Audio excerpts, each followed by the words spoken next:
Saya meneliti tempe waktu saya menempuh pendidikan S3 di University of Massachusetts, terutama tempe, manfaat kesehatannya, dan hubungannya dengan kanker. Kemudian mendirikan Indonesian Tempe Movement di tahun 2014, dan kemudian mendirikan perusahaan Better Nature di tahun 2018. Selain itu, untuk hobi saya juga ingin mempromosikan tempe, sedang berusaha memenuhi 6 maraton terbesar di dunia, baru 4, jadi tinggal 2 lagi. Dan juga mencoba mempromosikan tempe lewat musik, jadi ada di Spotify dan YouTube, ada lagu tempe juga. Saya itu bertemu tempe bisa jadi tidak sengaja, karena waktu itu saya sedang kuliah S1 dan saya terobsesi dengan bodybuilding. Nah, dari situ saya coba berbagai macam protein, daging sapi, daging ayam, susu telur, susu bodybuilding.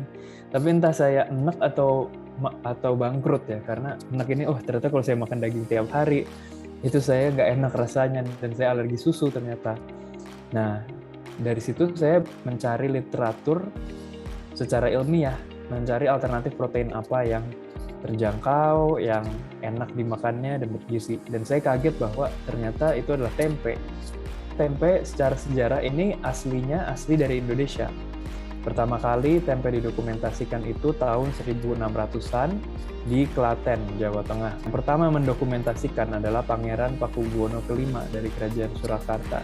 Jadi sebetulnya, dan wujudnya dalam bentuk sambal tumpang atau sambal leto. Jadi sebetulnya tempe secara sejarah ini adalah hidangan untuk keluarga kerajaan, sesuatu yang sangat bergengsi. Nah, tapi mungkin karena murah, ada di mana-mana, lama-lama orang melihatnya, ini makanan murahan, ada di mana-mana. Nah, sekarang tugas kita adalah untuk menaikkan kembali citra tempe yang awalnya adalah hidangan kehormatan. Karena secara ilmiah memang seperti itu. Nah, saya ingin membawa dalam skala global. Jadi waktu itu saya ikut kompetisi pitching ide di University of Cambridge di Inggris. Dipilih 100 mahasiswa bioteknologi dari 7.000 pendaftar, dan kebetulan ide tempe ini menang juara 1.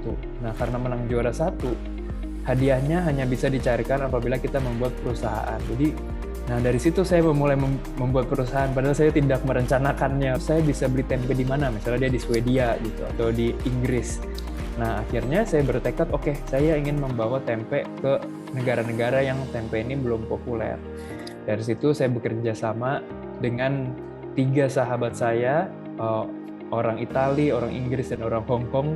Semuanya membagi tugas, saya bagian teknologi, teman saya bagian produksi, teman saya bagian marketing, dan teman saya bagian bisnis. Hingga akhirnya tumbuh menjadi tim 13 orang di London. Ini produk kita saat ini sudah mendapatkan review yang bagus sekali, dan juga ini produk-produk kita masa depan. Ada yang mirip seperti ikan, terinspirasi tempe gembus, ada yang seperti daging sapi, ada tepung tempe juga, agar semakin banyak bisa menikmati tempe dalam produk-produknya. Nah, dan agar produk bisa terjual adalah penampilannya, jadi kesannya, kemudian visualnya, apakah ini cantik atau tidak, bagaimana bisa dimasak.